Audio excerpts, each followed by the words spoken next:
The party system needs a major overhaul and it's screwing up large space battles. Let's talk about it.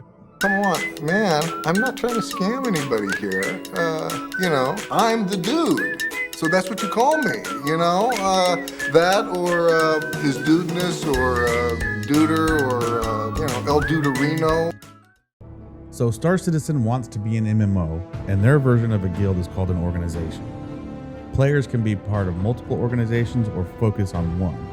The advantage of an org is that you can coordinate large events, and now that the player cap is over 100 per server, those events are even grander in scale. The increase in size, though, is showing giant cracks in the foundation of group play. The first problem is there are no in-game organizational tools at all.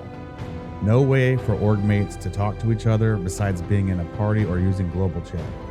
Right now, most people are using Discord to manage that, and it can be a little cumbersome going in between different applications.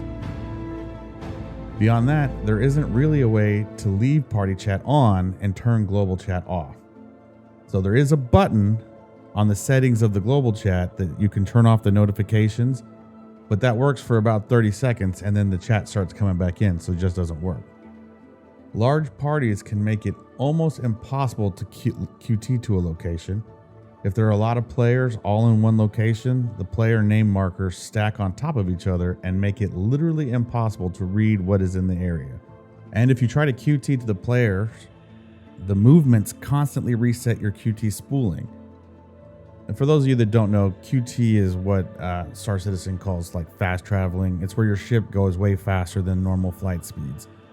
What happens is you select a location, your QT drive will spool up, and then once it's ready, you can engage it.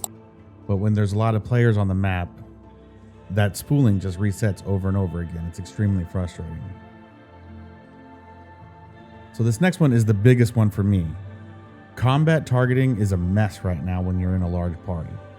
The people in your party can be considered hostile to you, which has a huge impact on the targeting system. CIG, I never want to have my party marked as hostile to me, ever. If for some reason I had a traitor in my ranks, I'll deal with it, so please stop this. It isn't a significant issue in a small fighter, but when you're flying in a large ship and manning the turrets, it's a completely different story. The issue becomes even more complicated when one of your party members dies and you lose their party marker completely. So now I have a hostile in front of me with no party marker, and if I don't remember their names, there's a good chance I'm going to take them out in my turret. Right now, the Jump Town event is live in the Persistent universe, and the players are having a truly epic battles with the ground vehicles, people on foot, and fleets of ships in the sky, but the combat isn't living up to its full potential because of these issues.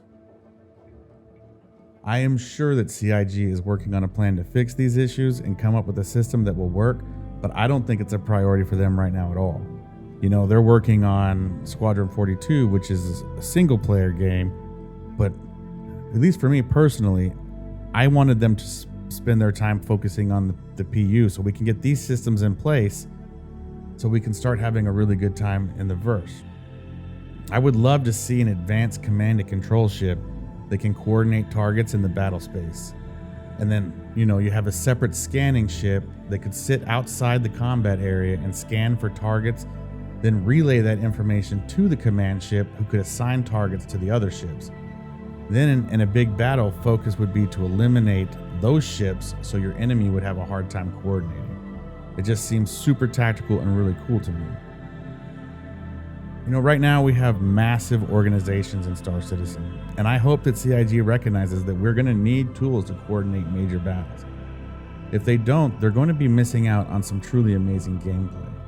My org, Nova Intergalactic, has 7,000 members, but some orgs have up to 20,000 members. So if you have that many people, imagine how big the space battles are going to get. Personally, for me, the PvP content is so much more engaging than doing missions. I know that for some people, it's never going to be their interest or what they like, but I'm hoping that with the right tools in place, most people will start to love it. Remember, not everyone is going to have to be a gunner or fly the ship either. The larger ships are going to have roles inside the ships for people who just like to fix things. Anyway, please like and subscribe, and maybe next week we can have a talk about, remote turrets. Ugh.